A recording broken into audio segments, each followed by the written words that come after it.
Boa noite, pessoal. Tudo bem? Pessoal, a aula de hoje então é sobre óptica, visão e instrumentos ópticos, tudo bem?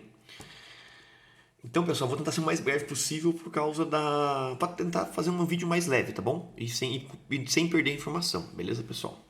Seguinte, vamos começar pela evolução do olho. Essa parte da evolução do olho, se vocês lerem o artigo, vocês vão conseguir perceber que o olho não começou perfeito do jeito que ele é hoje. Ele foi evoluindo de um olho mais primitivo até ele chegar no olho que a gente tem hoje, que é uma estrutura bem complexa, tá bom?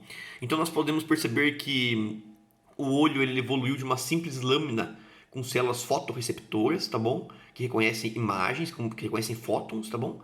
E ela foi evoluindo para uma cavidade como se fosse um cálice, com as células fotorreceptoras no fundo desse cálice. Posteriormente, esse cálice ele pôde evoluir para uma entrada com um pequeno orifício, tá bom? Que então ele conseguiu deixar a imagem para colocar a imagem num único ponto, beleza, pessoal? E também a evoluiu para olhos com uma lente e com duas lentes, tá bom? Que é o nosso modelo de olho de hoje. Então ela foi evoluindo de uma simples lâmina com fotorreceptores até um olho com duas lentes, por exemplo, e com uma retina bem desenvolvida, tá bom, pessoal? E também com um meio aquoso, um humor vítreo, em que ele consegue corrigir essas imagens e tentar fazer com que a imagem chegue num ponto focal na retina com a melhor nitidez possível, tá bom? Então nós podemos perceber que nós ainda temos animais que utilizam esses vários sistemas oculares, esses vários sistemas de olhos, tá bom? Daquela lâmina primitiva até o olho mais complexo que a gente tem hoje, tá bom? Então nós temos o olho em lâmina, que eles são encontrados, por exemplo, em gastrópodes, tá bom? E também desde alguns protozoários, pessoal, ele já tem algumas células superficiais. Tem células não, que o protozoário é unicelular, né? Mas ele tem alguns fotorreceptores na superfície da célula, formando uma placa, uma lâmina, que ela é uma lâmina que tem algumas proteínas que ela consegue reconhecer o claro e o escuro, tudo bem? Então esse olho em lâmina ele já consegue evoluir, ele já tem evolução dele desde a época dos protozoários, tá bom? E até nos animais mais menos evoluídos, vamos dizer assim, como os gastrópodes, por exemplo. Então os gastrópodes ainda possuem olhos em lâmina, tá bom? Aí nós temos o olho em forma de cápsula, de cálice, tá bom? Que é esse primeiro aqui, que é o tipo B. Então eles possuem alguns invertebrados, por exemplo, as planárias, elas possuem esse olho em forma de cálice, beleza? Nós também temos o olho em forma de câmera escura, que no caso alguns cefalópodes possuem e também alguns gastrópodes possuem, entendeu? Então ele tem esse furinho, essa entrada de luz menor aqui, então isso consegue conduzir a imagem num único foco, tá bom? Num único ponto focal. Nós temos também os olhos tipo câmera escura, que ele é o tipo, quer dizer, olho câmera escura não, nós temos também o olho tipo com algumas lâminas, com algumas lentes. Olhos com uma lente e olhos com duas lentes, tá bom? Então, olhos com uma lente, por exemplo, são alguns vertebrados terrestres e aquáticos também, tá bom? E nós temos os olhos com duas lentes, que no caso, alguns moluscos cefalópodes, como, por exemplo, os polvos e lulas, que possuem um sistema ocular muito desenvolvido, tá bom? Que às vezes até a qualidade da imagem que eles conseguem gerar é melhor até do que a nossa, um olho até mais desenvolvido do que o nosso. E também os mamíferos superiores, como por exemplo o homem e os macacos, por exemplo, que eles conseguem reconhecer cores e claro e escuro, tá bom? Então o nosso olho é um modelo com duas lentes, tá bom? Então ele partindo de uma lâmina até chegar no olho de duas lentes, ele é um sistema bem complexo. Isso mostra a evolução do sistema ocular até ele virar o que é hoje. Beleza, pessoal? Então o nosso olho, para a gente entender a imagem, como que ela se forma, pessoal, a óptica, nós temos que ter ideia de duas teorias, a teoria da reflexão e da refração, tá bom? Então a imagem, ela pode chegar, que é o raio incidente, ela pode chegar e refletir, que no caso, um exemplo é o espelho, que ele consegue gerar a imagem refletida, tá bom? Ou ela pode passar esse meio e chegar com desvio. E quando ela atravessa esse meio e sofre um desvio, o nome disso é raio refratado, que é a famosa refração, tá bom?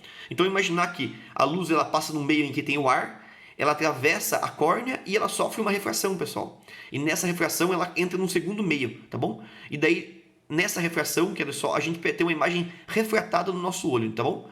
Então o que a gente usa é a refração, tá bom, pessoal? Então ele sofre um desvio na córnea e ele entra no segundo meio. E nós ainda temos um segundo jogo de lente, que é o cristalino, tá bom? E nós temos ainda um segundo componente ocular, que é o humor vítreo. Então nós temos líquido tanto no humor aquoso quanto no humor vítreo, beleza, pessoal? Então nós temos vários meios aqui, nós temos dois meios, tá bom? E nós temos também duas lentes que conseguem fazer com que a luz chegue num único ponto focal com a melhor nitidez possível, tá bom? Que é essa mácula lútea aqui, tá bom? Então aqui que se encontra a imagem é formada nessa mácula lútea, tá bom? De uma maneira que todas essas estruturas aqui colaborem para a imagem ser o mais nítida possível, beleza, pessoal? Então a luz é formada no nosso olho por refração, beleza, pessoal? A reflexão é formada em espelhos. Então a luz ela consegue, os nossos líquidos oculares, como o humor vítreo e o humor aquoso, eles funcionam que nem o líquido quando a luz passa por ele. Na atmosfera mesmo. Por exemplo, quando a luz passa pelas gotículas de água, ele forma o arco-íris, tá bom? Então por isso que quando tem chuva, a gente consegue ver o arco-íris sendo formado, porque a luz branca incide no meio aquoso e ela é decomposta no espectro de luz visível, que são esses comprimentos de luz, comprimentos de onda, em que a gente consegue enxergar esses comprimentos de onda, tá bom? Podem ver que, não sei se vai conseguir enxergar aí, mas quando eu estou filmando, a gente consegue perceber que às vezes misturam algumas cores, renderizam algumas cores. Por quê? Porque o nosso celular também reconhece do mesmo sistema, então ele consegue sobrepor a imagem, tá bom? Então a luz ela chega a um espectro de luz branca, e no meio aquoso do nosso olho, ele consegue decompor essa luz branca em várias cores, tá bom? Então, os líquidos do nosso corpo servem para decompor essa luz branca em várias cores, beleza? E as lentes acertam essas cores para a imagem formar num único ponto, tá bom? Aí, posteriormente, pessoal, esse ponto é chamado de mácula lútea ou mácula lútea, né?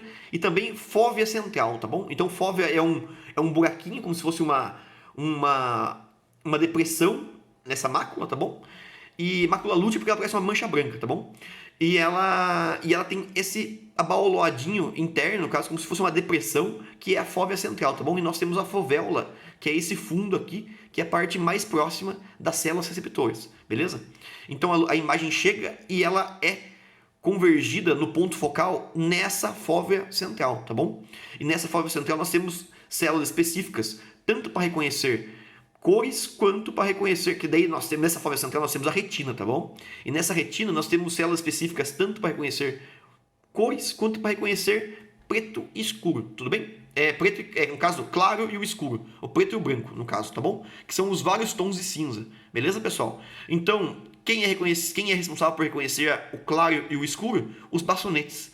E quem é responsável por reconhecer as cores? Os cones, tá bom? Então uma regrinha que eu usei na faculdade para lembrar de cores, a diferença de cones e bastonetes, pessoal, é que cones produzem cores. Então, produzem não, mas eles identificam cores. Então os cones identificam cores e os bastonetes identificam preto e branco. Só sobrou ele, tá bom? Então é só associar cones, cores. Então os cones, eles conseguem identificar as cores, tá bom? Então eles têm proteínas específicas que de acordo com o comprimento de onda essa proteína é estimulada de um jeito que ela consegue mandar para o cérebro a informação através dos nervos, do gânglio, das células ganglionares, da célula de Miller, que eles conseguem conduzir essa informação elétrica até o córtex da visão, tá bom? Que fica no córtex, na região occipital do cérebro, beleza, pessoal?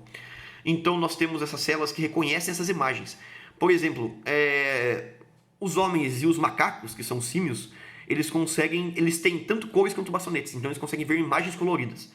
Só que tem alguns animais, nos mamíferos mesmo, que eles não possuem cones, eles só têm bastonetes. Um exemplo é o touro. O touro só tem bastonete.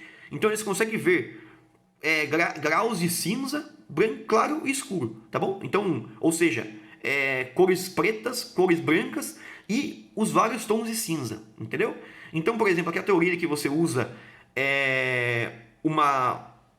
um pano vermelho para irritar o touro, não se consegue se confirmar. Por quê? Porque ele vai enxergar preto e branco mesmo, porque ele só tem bastonete, então ele não consegue enxergar cor vermelha. Então isso daí é mais para chamar a atenção dele, é o movimento do pano e não a cor do pano, beleza?